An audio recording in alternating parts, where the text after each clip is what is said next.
วดสีทานตามเนียม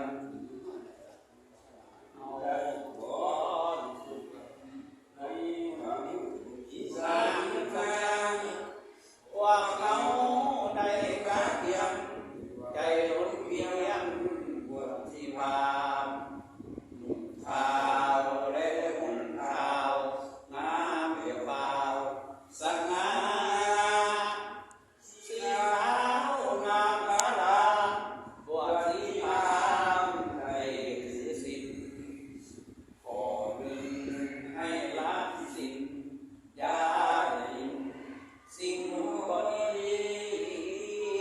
ข้อสองลองในทาน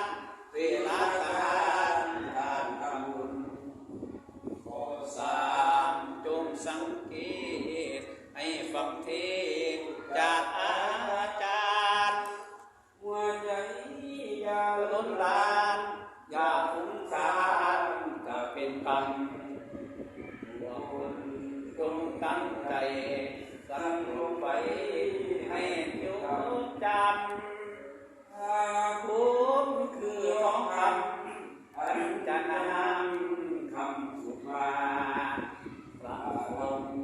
และพระสงฆ์จงให้รู้มารักษา